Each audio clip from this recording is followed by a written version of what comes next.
Normandie qui est à côté, ou bien avec les travailleurs de la RATP, qui est, en fait, il y a un centre RATP juste derrière la fac, et du coup, on a fait des actions en commun, des DIF, enfin, même juste aller donner, participer au petit-déj du piquet de grève le matin, et vraiment, enfin, là, des expériences et des discussions en commun. Et donc, du coup, des expériences en commun qui font que dans les dernières manifs, c'était le truc normal pour tout un secteur d'étudiants de Paris 8 de défiler avec les cheminots, parce qu'en fait, c'est normal, c'est tes camarades, quoi. Et je pense que ça, vraiment, en termes de conscience, c'est un truc qui apporte beaucoup et qui sort beaucoup des limites que peut avoir le mouvement étudiant. Bon, l'autre exemple que je voulais donner rapidement, mais du coup, sur une fac comme Paris 1, avec les limites où, finalement, il y a, comme tu disais, les plus grosses AG ont été à 800 personnes au moment le plus fort, mais même il y a eu un meeting qui était sur la question vraiment de la grève générale, rempli avec plus de 1000 personnes, et les murs tremblaient, tout le monde qui criait grève générale, alors à Paris 1, qui est en plus la fac d'élite, vraiment tu parles jamais de travailleurs, de classe ouvrière, clairement, et là c'est vraiment une ambiance totalement différente. Donc voilà. Et donc vraiment une aspiration du coup, à la convergence des luttes et même du coup jusqu'à même la conscience de non seulement convergence des luttes mais en plus grève générale, c'est quand même un saut en plus. Donc il y a eu ce truc-là dans le mouvement étudiant, mais qui a eu des limites, cette aspiration, avec notamment pour moi la déconnexion, la limite elle a été la déconnexion, même dans le timing quoi, de comment c'est passé, entre d'abord les deux premiers mois, en gros, un mouvement quasiment strictement étudiant, avec des manifs en commun, mais pas de journée de grève en commun entre étudiants et travailleurs. Puis, lorsque les facs avaient fermé, la grève a commencé, et donc ensuite il y a eu la grève des cheminots, les grèves des raffineurs, des dockers, etc. Mais qui se passaient du coup vraiment dans le timing où les étudiants étaient déjà en partiel, voire déjà en vacances. Bon, une déconnexion qui pour moi, il y a certains trucs que Pauline a dit avec lesquels il y a eu des débats dans le secteur jeune, moi-même je vais dire des choses qu'on fait débat dans le secteur jeune, on discutera après, mais donc une déconnexion qui doit beaucoup, qui est due beaucoup à la politique des directions syndicales, à mon sens, qui, avec toute cette politique de ne pas appeler aux mêmes manifestations entre le mouvement étudiant et le mouvement des travailleurs, de ne pas tenir compte même des rythmes qui avaient lieu dans la jeunesse, et parfois surtout de rentrer dans la logique, de certaines directions syndicales, de rentrer dans la logique finalement de division entre les gentils manifestants qui manifestent dans le cortège de la société et puis les casseurs qui sont en fait les jeunes qui ne veulent pas manifester au sein du service d'ordre déjà organisé, qui veulent s'auto-organiser et même être devant le cortège de tête et tout. Et qui par ailleurs, avec les directions syndicales, ont peu pris position sur cette question de la répression, ou en tout cas ont peu pris en charge concrètement dans les manifestations, et même à un moment un débat sur le fait que le service d'ordre de la CGT aurait repoussé quasiment vendu les jeunes aux flics, etc. Et si cette problématique, ça, à mon avis, cette politique quand même relativement cette politique consciente des directions syndicales de division entre le mouvement étudiant et le mouvement ouvrier, c'est d'autant plus problématique que cette politique a été relativement contradictoire avec même l'état d'esprit qui existait parmi les travailleurs, dans le sens où, après c'est plein de petits éléments, mais qui montrent, à mon avis, qu'il y a, en tout cas chez certains secteurs, certainement les plus combatifs, mais quand même certains secteurs assez conséquents de la classe ouvrière, il y avait cette idée-là qu'il fallait manifester avec les étudiants.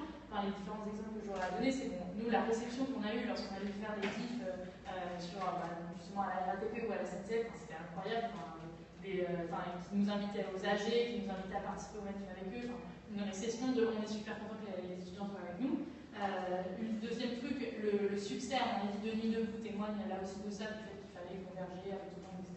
Et puis troisième exemple qui à mon avis est vraiment une pointe avancée dans ce qu'on a, l'une des pointes avancées en termes de choses super progressistes à mon avis dans cette mobilisation, c'est le communiqué qui était sorti des dockers du Havre, qui avait sorti un communiqué disant contre la répression, nous, si un étudiant se fait taper la gueule par c'est ça mieux que ça, pardon, mais si un étudiant se fait réprimé par la police, nous on bloquera le port du Havre, etc. Tout un truc donc quand même, en tout cas chez certains secteurs de la classe ouvrière, cette idée qu'il faut qu'on se mette en lien et qu'on travaille ensemble avec la jeunesse. Du coup, voilà, ça c'était sur tout l'aspect, à mon avis, intéressant et qui du coup nous pose des... ça c'est le premier aspect pour caractériser un petit peu, à mon avis, quelle génération militante on a eu en face de nous, et qui est toujours là, et dont on fait partie d'ailleurs, et qu'on aura sans doute à la rentrée. Et le deuxième aspect, du coup ça me permet de faire le lien, à mon avis, c'était sur la question du rapport à la répression. Pauline, elle en a déjà un petit peu parlé, parce que, en effet, ça a été, cette question de la répression, un de nos points d'accroche finalement avec les secteurs les plus autonomes, qui, pour eux, en fait, finalement, la lutte contre la répression, ça vient à uniquement d'organiser encore plus avec l'arme de fer et compagnie et taper encore plus sur les flics, qui pour nous n'est pas la solution. Mais donc voilà, ce débat-là avec le secteur autonome. Et c'est vrai que la répression, elle a eu en effet un impact négatif sur la mobilisation, à la fois donc, en termes de renforcement de ce secteur autonome qui apparaissait du coup comme plus radical, simplement parce qu'il allait taper la police, mais clairement un impact négatif sur la mobilisation en termes aussi de peur. Enfin, je pense que dans différents comités de mobilisation, il y a des gens qui flippaient aussi de se retrouver face aux flics, et y compris nous-mêmes, nous les militants citoyens révolutionnaires, nous aussi on a eu peur de quoi. Et puis troisièmement, un impact négatif aussi sur justement ce discours, les gentils manifestants, les méchants casseurs, et qui évidemment met un frein à la manif, qui a un problème en termes de massification si en fait les médias te répètent à longueur de journée que t'es un méchant casseur, que les manifestants sont des méchants casseurs et qu'il ne faut pas se lier avec eux, c'est évidemment un frein.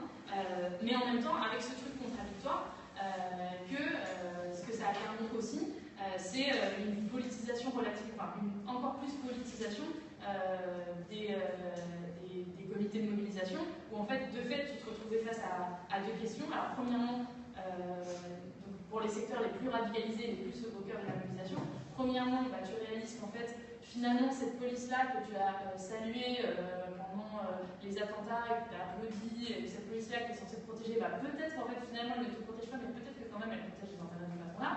Et puis, tout le slogan, tout le monde déteste la police, etc. Donc, premier élément. Et puis, deuxième élément, et sur lequel, en tout cas, je pense qu'en région parisienne, on a joué un rôle, c'est le fait que, ok, il y a la répression, mais la solution, c'est pas simplement la barre de fer et le passage à la violence, mais c'est aussi, du coup, la conclusion, c'est qu'il va falloir tout organiser, qu'il faut un service d'ordre qui soit organisé ensemble, qu'il faut que lorsqu'on va en manif, on ne part pas tout seul, etc. Enfin, des choses un peu comme ça. Stop, pardon. Et du coup, j'ai dépassé mon temps, j'essaie d'aller vers la conclusion. Et donc, cet ensemble d'éléments de caractérisation de cette génération politique-là, il me semble qu'elle nous pose des tâches pour nous, en tant que militants révolutionnaires. Et je les ai un peu listés en 3 points et à discuter parce que, y compris les réalités, on s'en doutait, étaient différentes dans les différentes villes. Et puis, à préciser, parce que la rentrée, mine de rien, elle va arriver à grands pas. Mais il me semble que le premier élément, la première tâche qu'on a, c'est un peu de répondre à la question où sont passés tous ces gens des comités de mobilisation. Est-ce qu'ils ont encore envie de se mobiliser, quel est encore un peu l'état d'esprit de toute cette jeunesse-là.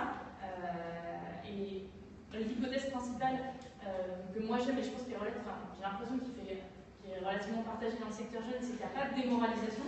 C'est-à-dire qu'il n'y a pas, on a lutté 4 mois et c'est fini, on rentre chez nous. C'est plutôt, on va continuer à lutter. Nous, on est encore plus vénère contre le gouvernement Hollande. Là, il y a plein d'appels des appels un peu qui sortent. Il va y avoir la manifestation du 15 septembre. Sur Paris, nous, on a les secteurs plus autonomes qui appellent à pas de retrait, pas de rentrée, c'est-à-dire un peu des trucs de blocage et la rentrée. Et je sais que ça se discute un peu partout. Et même, pour un autre élément pour moi, mais par exemple, je sais que, pareil, c'est anecdotique, mais par exemple, tous les gens que je connais, un peu du comité de mobilisation de Paris 8, encore aujourd'hui, alors qu'on était en plein mois d'août, ils sont encore à discuter de qu'est-ce qu'on va faire à la rentrée, comment on va s'organiser, ou même à se poser des questions politiques du style qu'est-ce que je pense du Burkini. Il y a eu vraiment une prise de conscience politique plus générale qui fait que la rentrée elle va être en potentiel assez Donc du coup, il me semble qu'il va du coup falloir faire les gestes de réunir, tester en tout cas de réunir des assemblées générales, tester de réunir des comités de membres, voir un peu qui reste, un petit peu quelle est l'ambiance. On va pouvoir aller voir le petit programme de cet après-midi. Nous avons la salle sur le peuple kurde dans les affrontements du Moyen-Orient. On pourrait peut-être aller voir ça là-bas. D'abord, on a un rendez-vous 13h, action islamo-gauchiste. Il n'y a pas marqué la date, quand c'est aujourd'hui. Bon, peut-être.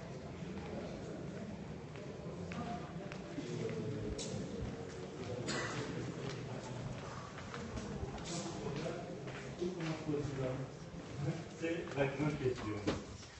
Voilà. Le sort de public a été en tout cas déterminé en Occident, c'est-à-dire en Europe. Premièrement,